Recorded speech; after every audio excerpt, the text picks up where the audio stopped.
हमने switch case तो नहीं किया ना अभी। अब देखो एक हमने क्वेश्चन किया था जहाँ पे हमने एक डे नंबर डाला था और उसके कॉरस्पॉन्ड डे नेम को डिस्प्ले करा था।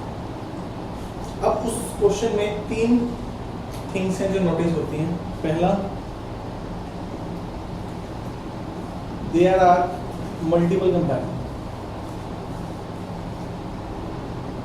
एक तो बहुत सारे कंपैरिजन इसमें, और all comparison of equality.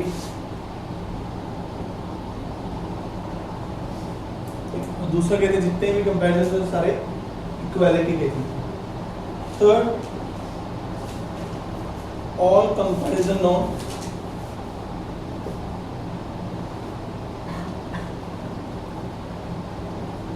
Same grade, और एक कंपैरिजन सारे के सारे सेम ग्रेड होते थे।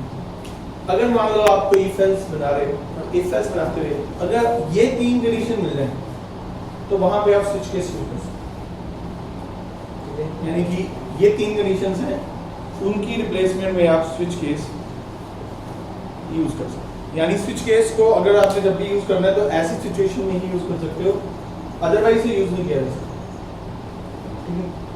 दूसरा, स्विच नेवर वर्क विद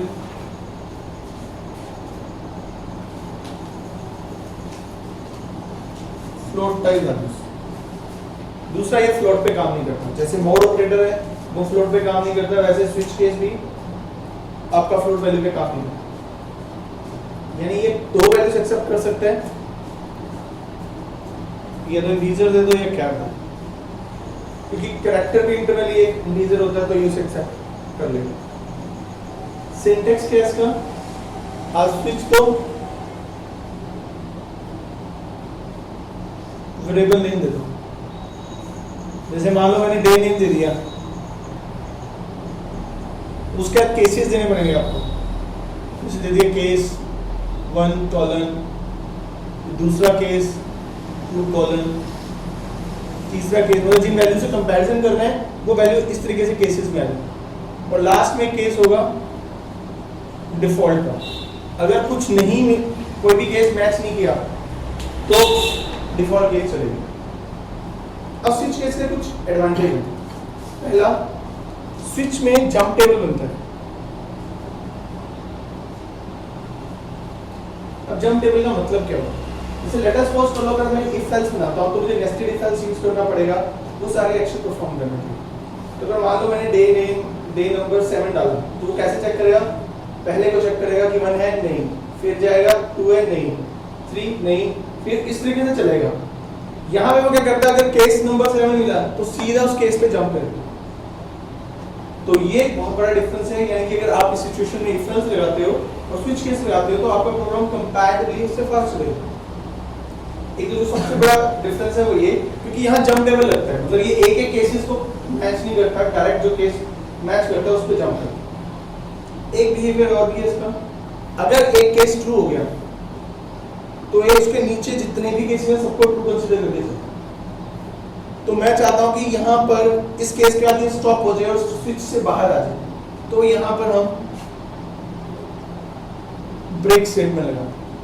जैसे ब्रेक एक एग्जिट स्टेटमेंट है फॉर लूप और वैसी एग्जिट स्टेटमेंट है फॉर ए स्विच केस। मतलब break is exit statement for switch also. Yes, sir.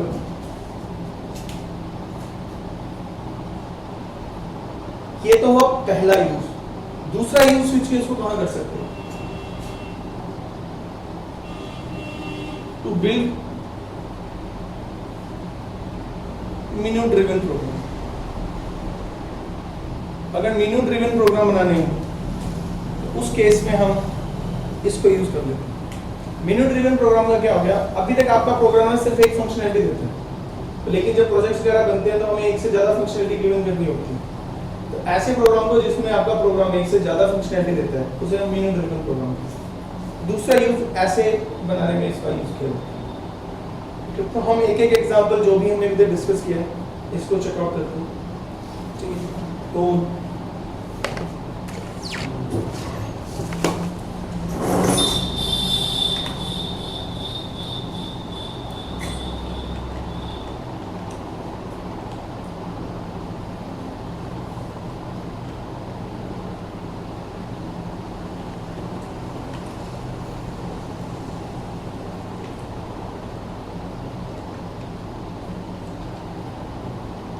मैं क्या करता हूँ सबसे पहले वही डे नंबर वाला क्वेश्चन इसमें परफॉर्म करके देता हूँ। इंटीजर डे,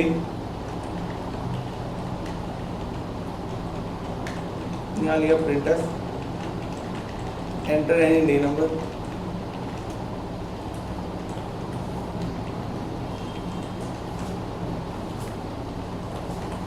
ये लिया। उसके बाद स्विच, यहाँ लिया switch day, case 1, case 2, case 3,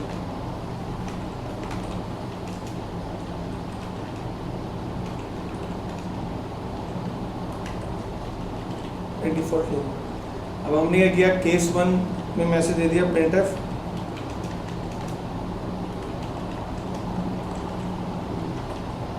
यहाँ दे दिया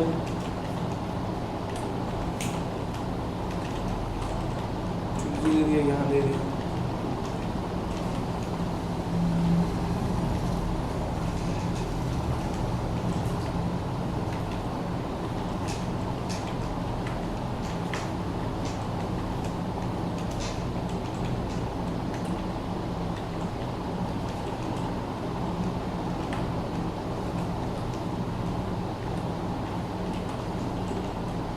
ठीक है, यहाँ दिया printf,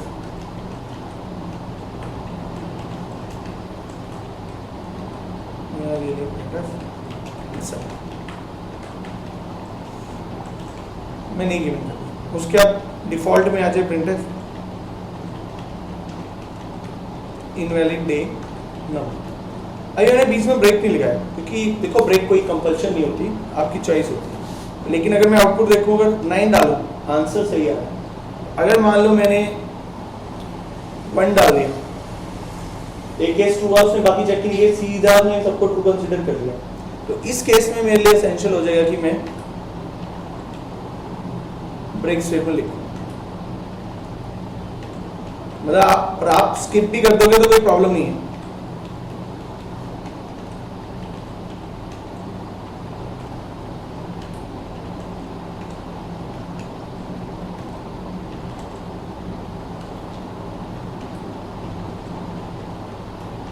अब चलाया, अब एकदम से इतना क्लियर है। अब ये जो बिहेवियर हमने पढ़ा ना कि एक केस ट्रू होता है तो सारे केसेस को ट्रू कंसीडर कर लेता है, इसका बहुत बेनिफिट होता है अगर यही क्वेश्चन मैं वॉवल के लिए बनाऊं। तो मैं यही क्वेश्चन वॉवल के लिए ट्राई करता हूं। इसको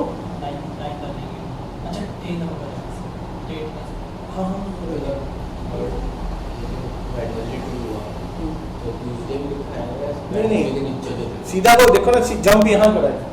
अब जंप टेबल के साथ उसने यहाँ किया, इन दो स्किप करी गया, वो ये डिस्प्ले करेगा ब्रेक आया तो ब्रेक से बाहर आ जाए। तो तब तो 3 के बाद जो है, हाँ, तो ऊपर वाले नहीं, 3 के बाद जो भी केसेस होंगे उनको करेगा।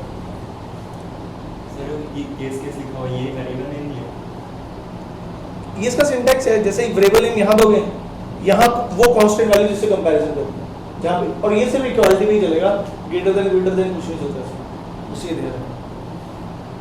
तो कई बार बच्चे सोचते हैं कि सर इसमें हम वो भी लगा लेते हैं, मतलब कोई इफ कंडीशन का प्रोग्राम डाले, पर वो नहीं, जस्ट ये रिप्लेसमेंट इस सिचुएशन की है, इसके अलावा और कोई। जैसे मैं डाल देता हूँ printf एंटर एनी कैरेक्टर,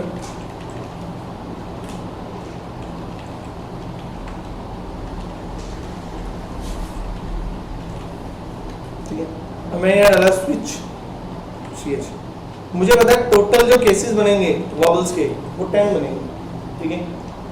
तो मुझे पता है सबका मैसेज तो एक ही देने, तो मैं सबको एक ही इस तरीके से राइट डाउन कर देता हूँ।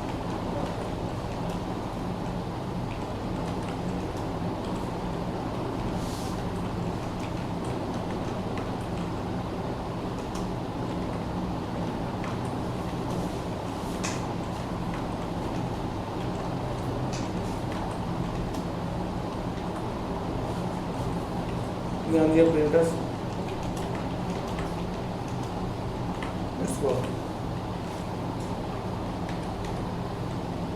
डिफॉल्ट किया,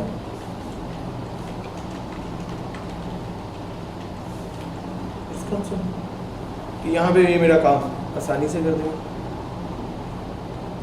इसका क्या है? अगर कोई मैं कैपिटल ई वगैरह डालता हूँ वो इसमें मतलब एक वो ही क्वेश्चन यहाँ पर इसे करना थोड़ा सा बेटरमेंट, मतलब आपको थोड़ा बेटरमेंट देगा। दूसरा यूज मैंने इसका बताया मेनू ड्रिवन प्रोग्रामिंग यूज होता है। अब मेनू ड्रिवन कैसे प्रोग्राम होता है, जैसे कि अभी ये सिर्फ वावल चेक कर रहा है, मैं ज़्यादा थोड़ी और फंक्शनलिटी यूजर को चॉइस दी जाए कि वो ये करवाना चाहता है, ये करवाना चाहता है, क्या करवाना चाहता है, वो चीज़ें हमें पूछनी है। तो हम यहाँ आते हैं, एक ये क्वेश्चन करता हूँ।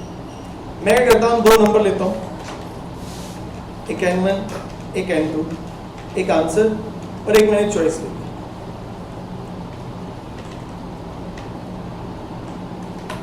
यहाँ है मैंने लिया printf एंटर फर्स्ट नंबर,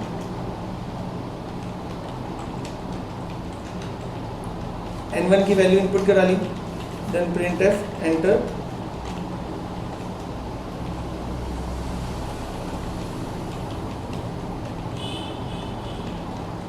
ये वैल्यू इनपुट करा, मतलब दो वैल्यूज इनपुट करा ली। ठीक, अब थोड़ी सी मैं यहाँ पे डिजाइनिंग कर रहा हूँ, इसकी जरूरत भी नहीं है, पर फिलहाल आपको ऐसे भी प्रोग्राम बनाने आने चाहिए। ये ऐसी डिजाइन में डैश डैश आ जाएगा तो इसी लुक वगैरह चेंज करने के लिए अब मैं ऐसे कहता हूँ प्रेस 1 फॉर एडिशन, मतलब अगर वो इन नंबर का एडिशन करना चाहता है तो 1 प्रेस कर दें। जैसे कई बार कॉल सेंटर्स में तुमने सुना होगा, वो पूछते हैं प्रेस ये करो, तो वो एक तरह का ऐसे ही प्रोग्राम होता है।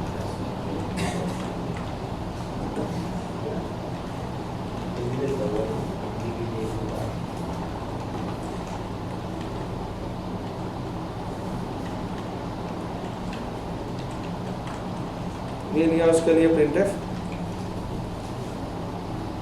प्रेस 4 फॉर एग्जाम्पल, ठीक है, ये हमने लिखा। उसके बाद मैंने कर दिया printf, फिर वही डैशिश डैशिश थोड़ा सेपरेशन बन जाए।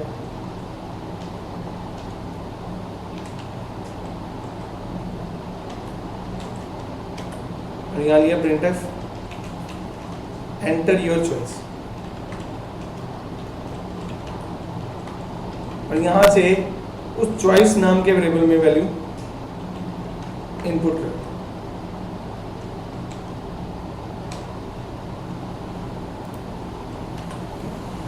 इतना होने के बाद हम स्विच लगाएंगे कि मुझे पता है कि 3 केसेस हो सकते हैं, तो मैंने यहाँ पे चॉइस इनपुट कर। एक केस 1 होगा तो ये क्या करें, आंसर के अंदर n1 प्लस n2 कर और printf sum of 2 number %d/n answer आ जाए, और यहाँ पे ब्रेक। अगर केस 2 होता है तो आंसर में उन दोनों का सब्ट्रैक्शन होगा। printf डिफरेंस ऑफ 2 नंबर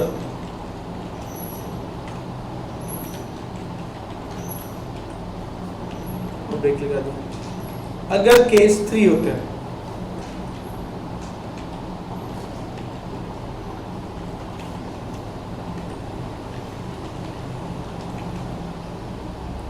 यहाँ पे आ जाएगा प्रोडक्ट ऑफ 2 नंबर, मतलब अब जब प्रोग्राम चलेगा तो ये कंफर्म नहीं है कि वो कौन सा आउटपुट आएगा, वो डिपेंड करेगा कि यूजर क्या डिमांड करता है।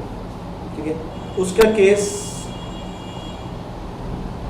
4 अभी नहीं ले रहा मैं डिफॉल्ट ले लेता हूँ, और डिफॉल्ट ले लिया,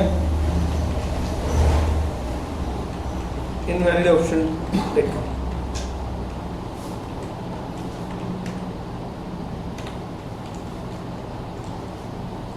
उसके बाद लास्ट में क्या किया, इतना चलाने पर आप 2 नंबर डालोगे, अब वो आपसे इस तरीके से ऑप्शन डिमांड करें। मैं डालता 1, सम निकाल के दूंगा। ऐसे प्रोग्राम बनाने में हम उसकी हेल्प लेते हैं। पर लेकिन ये क्या कर रहा है, एक बार ऑपरेशन परफॉर्म करने के बाद खत्म हो जाता है। मैं चाहता हूँ ये ना एक लूप में चले कॉन्टिन्यूटी में, और यूजर बार बार अपनी ऑप्शन देता है। तो उसके लिए हम इसको थोड़ा सा चेंज करते हैं। हम ये आते हैं और ये चॉइस वाली जो ऑप्शन है इसे while 1 में ले लेते हैं। while 1 का मतलब इनफाइनाइट लूप हो गया ये, ठीक। और यहां पे जैसे केस 4 हो तो ये करे क्या,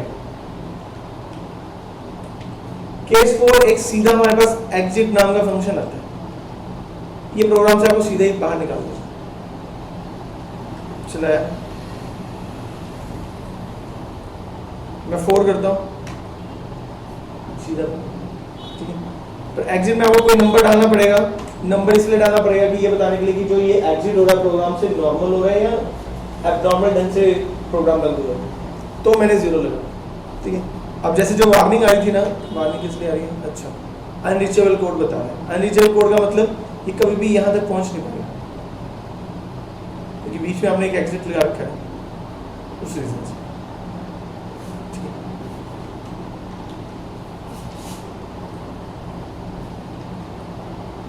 ठीक है, अब ये दोबारा से डिफरेंस दिखाया। अब आप क्या करवाना चाहते हैं, एडिशन दिखा दे, मैं कहता हूँ मल्टीप्लिकेशन दिखा दे। मतलब जब तक आप करते रहोगे ये चलता रहेगा।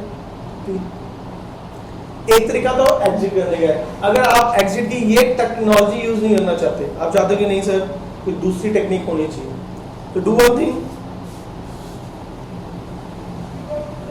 केस 4 में लो,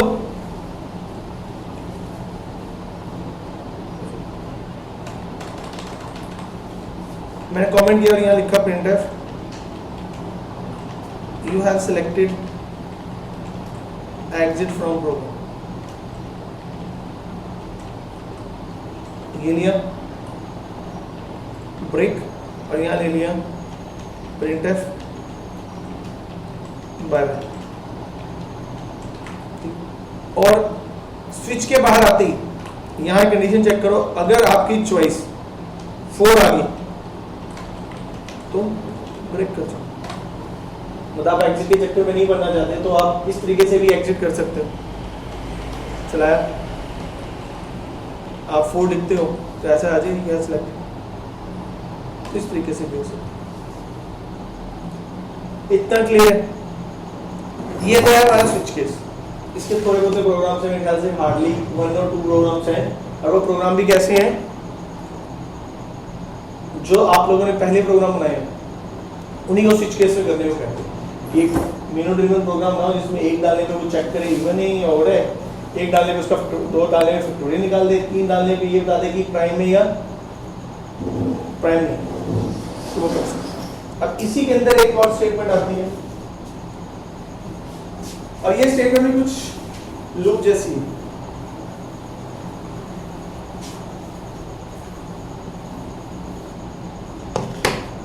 जैसे अगर हम बात करें लूप बनाने के हम क्या यूज करते हैं, वाइल, डू वाइल और फॉर लूप। एक स्टेटमेंट और है हमारे पास जिसका नाम है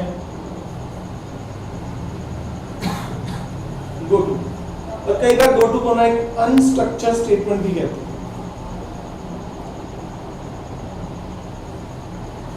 और कई बार ना सी को ये कहा जाता है ये स्ट्रक्चरल प्रोग्रामिंग लैंग्वेज। अभी स्ट्रक्चर प्रोग्रामिंग लैंग्वेज का मतलब क्या होता है कि प्रोग्राम देख के आप उसका स्ट्रक्चर का आइडिया लगा सकते हो, कहाँ से ओपनिंग हुई, कहाँ से क्लोजिंग हुई, कैसे प्रोग्राम चल रहा है, किस तरीके से नहीं चल रहा। पर गो टू एक अनस्ट्रक्चर मैनर से रहता है। वैसे नॉर्मली प्रोग्रामिंग में ये कहा जाता है इसे कम यूज किया जाए। कम यूज करने का मतलब ये नहीं है कि ये बेकार स्टेटमेंट है। कम यूज करने का मतलब क्या है कि अगर ये मैं अपने प्रोग्राम में यूज करता हूँ तो कोई थर्ड पर्सन तुम्हारे प्रोग्राम को रीड करेगा तो उसे थोड़ा समझने में टाइम लगेगा। रीजन बड़ा सिंपल सा है, जैसे लूप काम करता है ये भी वैसे काम करता है। लाइक मान लो आपके पास कोई XYZ स्टेटमेंट है और आप ऐसे ऐसे से करके यहाँ पर आप इस पोजीशन से मान लो एक Z नाम की पोजीशन है, डायरेक्ट यहाँ जंप करना चाहते हो। कई बार ऐसी सिचुएशन होती है, लूप भी कुछ ऐसे ही करता है, नीचे जाके फिर ऊपर आता है, नीचे जाके फिर ऊपर आता है। आप बिना लूप के भी वो अचीव कर सकते हो। उसके लिए आप क्या करो, यहाँ पर इसकी लेबलिंग कर दो L1 करो, इस तरीके से लेबलिंग होगी। उसके बाद जो जहां पे आप कॉल करना चाहते हैं वहां पे कॉलिंग कर लो गो टू लेबल का नाम, तो जैसी स्टेटमेंट आएगी ना कंपाइलर रन करते हुए डायरेक्ट इसे इस लेवल में पहुंचाना, ठीक है, यानी ये भी सीधा जंप करता है, ठीक। पर लेकिन अगर मान लो मैं प्रोग्राम में ऐसे यूज करूँ तो जैसे ही तुम पढ़ोगे अच्छा गो टू L1 आ गया, फिर आप ढूंढने बैठोगे कि L1 कहाँ है, तो इसलिए से अनस्ट्रक्चर कहा जाता है, मतलब कोई स्ट्रक्चर नहीं है। इसलिए अगर कोई अपने प्रोग्राम में यूज करता है काम तो आसान करता है ये बहुत ज्यादा, क्योंकि इतने चक्रों में नहीं भरना पड़ता कि कोई इनिशियलाइजर लो या कुछ लो, किस तरीके से लो, सीधा जहां जंप करवा रहे हैं सीधा जंप करवा रहे हैं। तो लेकिन थोड़ी सी दिक्कत आती है, जैसे आप यहाँ पे अगर काम कर रहे हो तो सीधा गो टू यहाँ पहुंचाना है, सीधा यहाँ है गो टू करके यहाँ पहुंच जाओ, तो यहाँ से एग्जिट करने के लिए मेरे को थोड़ा चॉइस करना पड़ा है। अगर गो टू यूज करूँ तो गो टू से सीधा बाहर जा सकता हूँ। अब थोड़ा सा गो टू का एक डेमोंस्ट्रेशन देखते हैं।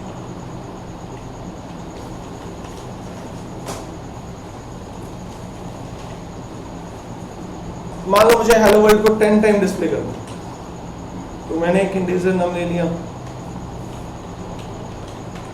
मैं नम की वैल्यू 1 ली और कंडीशन दी नम अगर लेस देन इक्वल टू 10, मैं ये करता हूँ प्रिंटफ हेलो वर्ल्ड, तो ये कितनी बार चलेगा?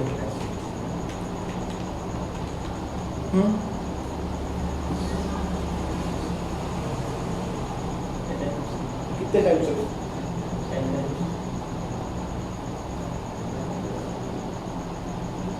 10 टाइम किस हिसाब से चलेगी? तो इफ कंडीशन तो तो फर्स्ट टाइम कंडीशन ट्रू होगी और एक बार चलेगी खत्म हो जाएगा। तो मैं क्या करता हूँ यहाँ पे, यहाँ आया लेबल कर इफ का, और यहाँ आके कहता हूँ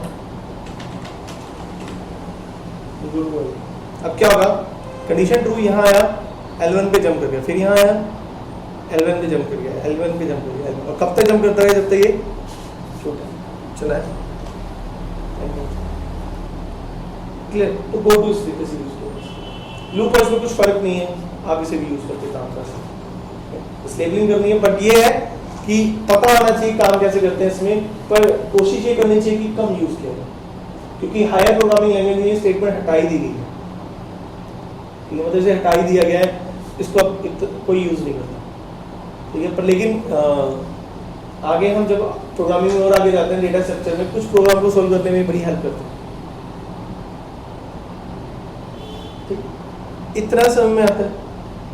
बस यहाँ पे ये वाला चैप्टर खत्म हो जाता है जो स्विच केस है, इससे क्वेश्चन में नहीं, और यहाँ पे हमारे क्वेश्चनों का जो सीरीज है ना वो भी खत्म हो गया। मतलब ये कह लो कि एक मॉड्यूल कह लो जो टाइम कंज्यूमिंग लेता है चैप्टर्स, मतलब ये जो पहले 4 चैप्टर हैं ये टाइम लेते हैं, अगले 3 चैप्टर टाइम नहीं लेंगे, फिर 8, 9, 10 टाइम लेंगे, ठीक है, फिर 11 टाइम नहीं लेगा, 12 थोड़ा सा टाइम लेगा, 13, 14, 15, मतलब जो मेन चैप्टर आना है वो आना है ये वाला चैप्टर एरेज वाला और स्ट्रिंग वाला। अब एक छोटा सा टॉपिक जो बैकबोन ऑफ द सी कहा जाता है उसको डिस्कस करते हैं, और कहते हैं कि बड़ा टफ है, चलो फाइंड आउट करते हैं कि कितना टफ है, ठीक है। और ये अगला चैप्टर है हमारा, अगले चैप्टर का नाम है फंक्शन एंड पॉइंटर, तो उसमें मैं डिस्कस कर रहा हूँ पॉइंटर्स, ठीक है। किसी से भी पूछोगे ना वो यही बोलेगा कि जो पॉइंटर होते हैं काफी टफ होते हैं, देखें तो सही इसमें टफ क्या होते हैं। मैं टर्म दी पॉइंटर, पहली बात पॉइंटर इट इज ए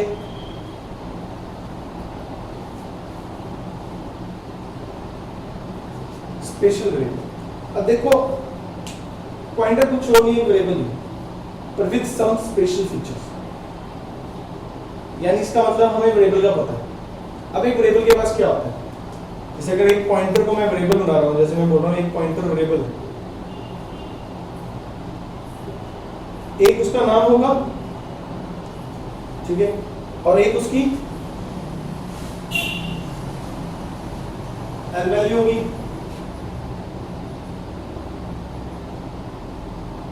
ठीक। इतनी दो चीजें तो होनी है हर वेरिएबल, यानी एक उसकी एल वैल्यू भी होगी और एक उसकी आर वैल्यू होगी। मतलब आपने जब इसके बारे में सोचना है तो याद रखना पॉइंटर एक वेरिएबल है, तो जो वेरिएबल के पास होता है एटलीस्ट वो चीजें तो उसके पास होंगी, जैसे एल वैल्यू और आर वैल्यू। अब बात आती है कि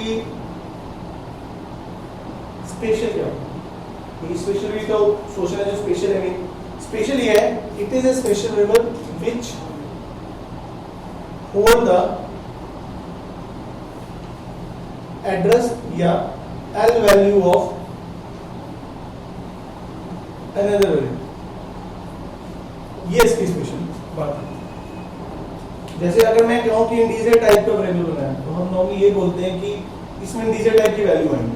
अगर मैं ये बोलता हूं कि मैंने पॉइंटर बनाया तो इसका मतलब पॉइंटर में किसी वेरिएबल का एड्रेस है, बस ये इसका पॉइंटर रिलेटेड काम।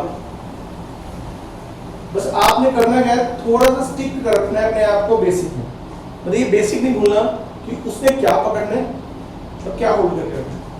नॉर्मली क्या होता है, बच्चे इसी में कहते हैं, थोड़ा सा कंफ्यूज हो जाते हैं कि एल वैल्यू आर वैल्यू नहीं समझ इसको, और थोड़ा सा फोबिया भी है कि पॉइंटर टफ होते हैं तो वो बेसिक नहीं ग्रिप करते। तो तुमको मैं सिंपल सा काम बताता हूँ, तुमने सिर्फ बेसिक ग्रिप करना है कि पॉइंटर क्या कर सकते हैं, फिर बाद में इसकी एप्लीकेशंस है, इसे कैसे किस तरीके से हम यूज कर सकते हैं, इसमें बताओ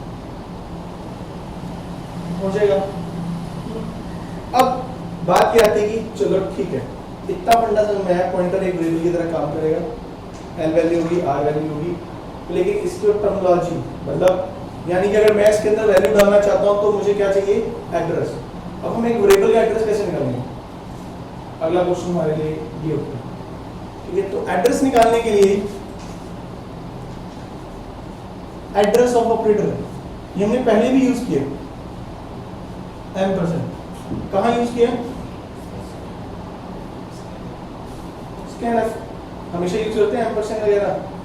तो यानी कि आपने एड्रेस निकाला है किसी वेरिएबल का, सीधा ये लिखा तो इसका मतलब हुआ एड्रेस ऑफ एज।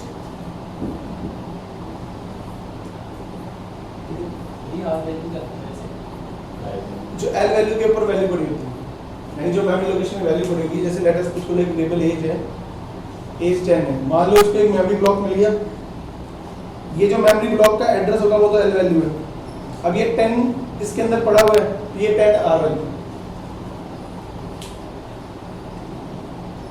इतना फंडा समझ आया, यानी एड्रेस निकालना वेरिएबल का आराम से निकाल सकते हैं। चलो ठीक है, डन। यानी मेरे को ये भी पता है कि एड्रेस कैसे निकालना है किसी वेरिएबल का। पर एक प्रॉब्लम ये, इसको कैसे समझाएंगे, मतलब कि कंपाइलर को कैसे समझाएंगे कि भाई ये वेरिएबल एक पॉइंटर वेरिएबल। अगर मान लो मैं एक पॉइंटर वेरिएबल बनाने लिखूं और ये लिखूं इंटीजर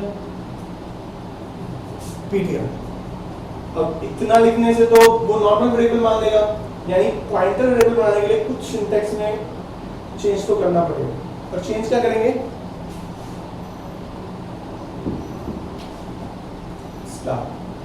ठीक है, अब इसे कम्युनिकेट कैसे करेंगे, ptr इज ए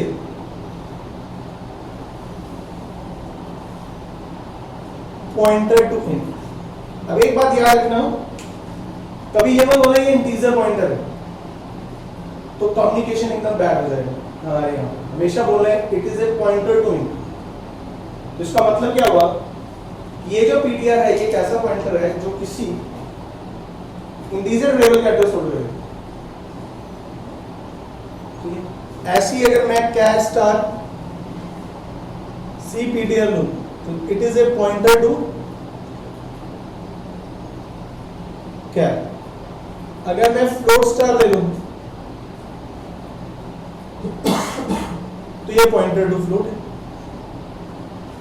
मतलब तुमने थोड़ी सी की टर्मिनोलॉजी पे फोकस करना है कि जब बात करनी है तो बात करते हुए इस तरीके से कम्युनिकेट करना। अगर ऐसे कम्युनिकेट करोगे तो काफी चीजें पता लग जाएंगी।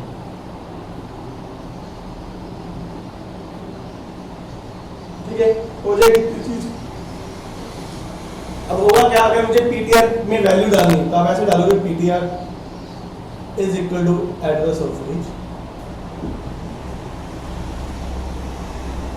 जो वैल्यू डालनी होगी इस तरीके से वैल्यू डालनी है। अब ये सोचते हैं पॉइंटर वेरिएबल कितना मेमोरी लेगा,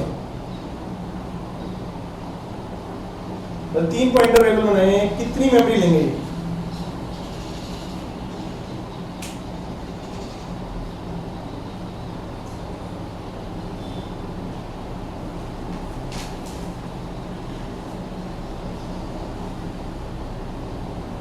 सोचो कितनी मेमोरी लेते होंगे। देखो मेमोरी डिपेंड करती है उसके अंदर स्टोर क्या होने वाला है, ठीक है। अब सी यहाँ पे इन कैर फ्लोट उसकी डेटा उसका साइज नहीं बताते, वो ये बताते हैं कि किनका एड्रेस होल्ड करने वाला है। यहाँ स्टार क्या बताता है? ये पॉइंटर है, मतलब स्टार एक तरह की इंडिकेशन होती है कि इट्स पॉइंटर। अब हमें इसमें जाना क्या है? एड्रेस, क्योंकि मैंने बोला ना किसी का एड्रेस आएगा, तो ये चेकआउट करना पड़ेगा सी के अंदर एड्रेस कैसे रिप्रेजेंट होता है। इतना याद रखना, इन सी address is represented by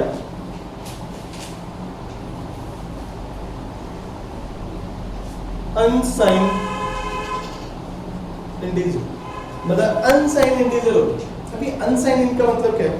let us suppose करो आप int लिखते हो, तो int की रेंज क्या होती है? 32768232767। अगर मैं लिख दूं unsigned int, इसकी रेंज होगी 0 to 35, मतलब इसकी रेंज ये होगी 0 to 65535। इसको रिप्रेजेंट करने के लिए क्या लिखते हैं? %d।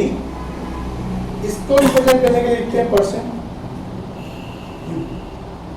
यानी अनसाइंड इंट नाम से एक डेटा टाइप है, यानी कि पॉइंटर जो है वो अनसाइंड इंट में आपकी अपनी वैल्यू स्टोर करेगा, और अनसाइंड इंट को चाहिए होते हैं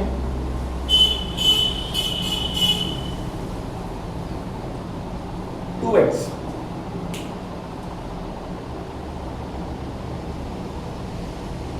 बताओ किसी,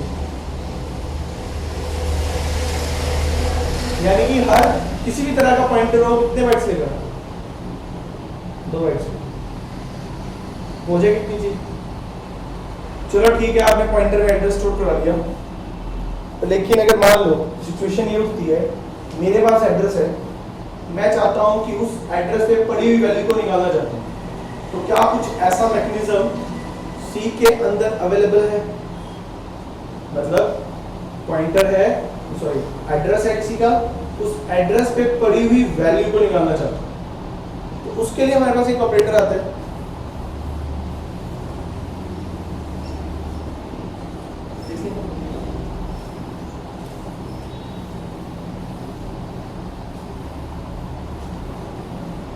और उस एड्रेस का नाम है, यस ऑपरेटर का नाम है दिस, इसे कहा जाता है वैल्यू एड, या कई बार इनडायरेक्शन ऑपरेटर भी कहा जाता है। तो मैं कहता हूं कि तुम इसको इस नाम से याद रखो तो ज्यादा सही रहेगा। जैसे लेट अस सपोज करो आपने यूज करते हुए ptr स्टार लगाया, अब ptr क्या देगा? मान लो ptr के पास एड्रेस पड़ा हुआ है ऑफ एज, तो मैं नॉर्मली एक सिचुएशन लेता हूं, आपने एक वेरिएबल बनाया एज, एज में 10 डाला हुआ है और इसका एड्रेस मान लो ये, ठीक है। ptr को भी एक मेमोरी मिलेगी जिसमें मान लो उसका एड्रेस ये है और उसके एड्रेस से बड़ा हुआ ये। जब आप ptr लिखोगे तो ये क्या देगा? Address of age. यहां स्टार लगा हुआ है, स्टार का मतलब क्या है? वैल्यू एट, इसका मतलब है एड्रेस ऑफ एज। तो इसका पूरी लाइन का मतलब क्या बना? वैल्यू दे दे एड्रेस ऑफ एज पे पड़ी हुई है, एड्रेस ऑफ एज ये, इस पर जो वैल्यू पड़ी है वो निकाल दो। तो आपने हमेशा इसे इस तरीके से कम्युनिकेट करना है। अगर आप ऐसे कम्युनिकेट करोगे तो आपको कोई प्रॉब्लम नहीं आएगी, ठीक है। तो अभी हमने सिर्फ जो सीखा है वो ये सीखा है कि पॉइंटर के सिंटेक्स क्या है और सिमेंटिक्स, ठीक है। और सिमेंटिक होते हैं कि किसी भी लैंग्वेज के अंदर किसी पर्टिकुलर टर्म को प्रॉपर मैनर से कैसे डील करते हैं, वो उस पर्टिकुलर आइटम के सिमेंटिक्स होते हैं। थोड़ा सा प्रोग्रामेटिकली देख लेते हैं ये चीज कैसे होती है। पहले तो मैं यही फाइंड आउट करता हूं कि हर तरह का पॉइंटर बनाता हूं। इंटीजर स्टार पीटीआर लिया, कैर स्टार सीपीटीआर लिया, फ्लोट स्टार एफपीटीआर। अब मैं ये देखना चाहता हूं इनको मेमोरी कितनी मिलेगी। ठीक है, मैंने तीनों तरह का पॉइंटर बना लिया। मैं ये देखना चाहता हूं, जैसे मैं बोल रहा हूं कि तीनों को 2 बाइट्स मिलेंगे। ठीक है, पर लेकिन क्या सही में 2 बाइट्स मिलेंगे नहीं मिलेंगे, उसको टेस्ट करना है। तो टेस्ट करने का तरीका है, लिखो प्रिंटफ %d और हमारे पास ना एक साइज ऑफ नाम का ऑपरेटर है। आप लिखो साइज ऑफ वेरिएबल का नाम लिख दो, साइज ऑफ वेरिएबल का नाम लिख दो, साइज ऑफ वेरिएबल का नाम लिख दो। ये करेगा उस वेरिएबल का जितने बाइट्स लेता होगा ना वो निकाल के दे देगा। चलाया 2 इसमें, यानी हमने प्रूव कर लिया कि ऐसा होता है। अब ना 2 तरह के पॉइंटर और होते हैं। ये तो पॉइंटर था सिंपल, एक होता है फार पॉइंटर, एक पॉइंटर होता है नियर पॉइंटर। ठीक है, तो जैसे हम यहाँ आते हैं, अगर फार पॉइंटर बनाना हो तो ऐसे बनेगा इंट फार कैप फार। चलाया, डिफरेंस क्या होगा, जो फार पॉइंटर होगा उसका साइज ज्यादा होगा, 4 एक हमारे पास नियर पॉइंटर भी है, पर ये कुछ इंटरव्यू के क्वेश्चंस है जिसमें पूछते हैं कि पॉइंटर कितनी तरह के होते हैं, फार पॉइंटर, ये इन सब के बारे में पूछते हैं।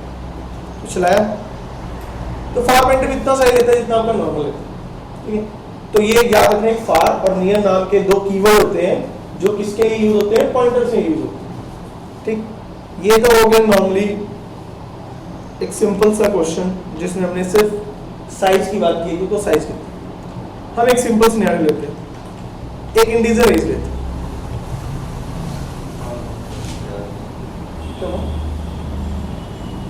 एज ले ली 90,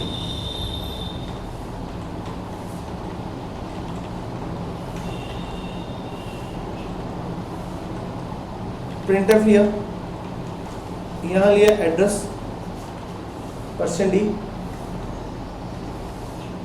%u लिया एंड वैल्यू %d। एड्रेस देखना चाहता हूं मैं इसका, तो मैं लिया %, वैल्यू देखनी है तो एज लिख दी। चलाया,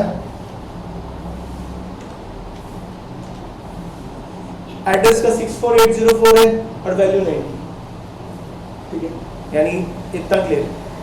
अब मैं क्या करता हूँ, एक क्या करता हूँ, प्रिंटफ वैल्यू एट एड्रेस, मतलब एड्रेस पे जो वैल्यू पड़ी हो अगर वो निकालनी हो तो आप यहाँ आओ, लिखो स्टार %h, लिखा, इससे निकाल के देती है, यानी ये वैल्यू ऑपरेटर ऐसे काम करता है। अब हम यूज कर लेते हैं अपना पॉइंटर, पीटीआर लिया, पीटीआर में डाल दिया एड्रेस ऑफ एज,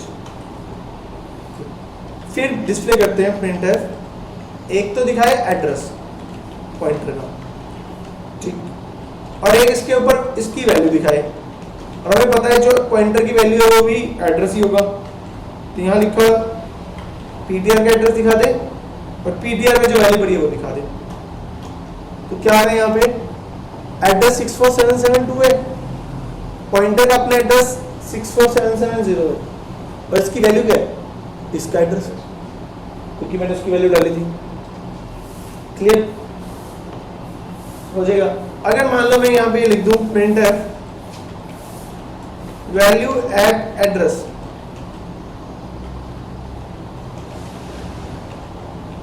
यहां लिखूं स्टार एड्रेस ऑफ पीटीआर, तो क्या आंसर आएगा,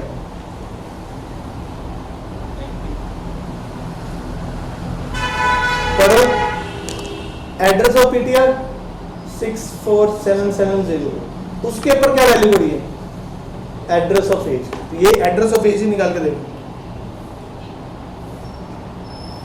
मतलब इसके एड्रेस पे जो वैल्यू पड़ी है ये,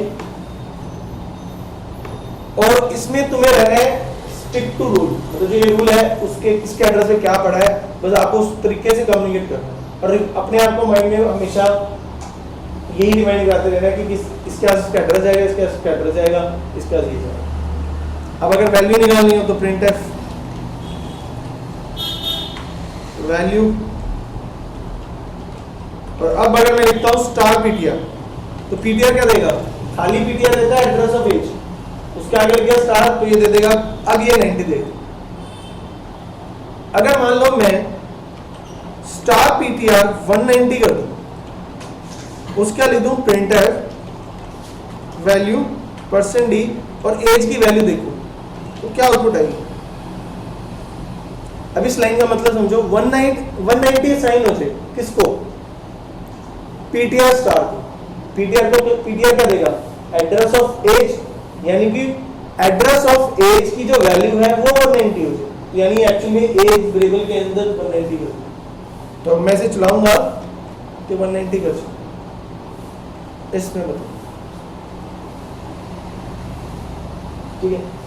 ये पॉइंटर का थोड़ा सा सिमेंटिक्स है, ये तुम्हें थोड़ा सा अपने माइंड में बिठाना पड़ेगा कि ऐसे लिखने से एड्रेस मिल जाएगा, ऐसे लिखने से ये मिल जाएगा, इस तरीके से ये हो जाएगा। बस ये आपको याद रखने ज्यादा कि इसका मतलब ये होता है, इसका मतलब ये होता है, इसका मतलब ये होता है। और सबसे ज्यादा क्वेश्चन इसके ऊपर होते हैं, मतलब कोई पूछता है या कहीं पे भी पूछे जाते हैं तो सबसे ज्यादा इसके ऊपर क्वेश्चन पुट अप होता है।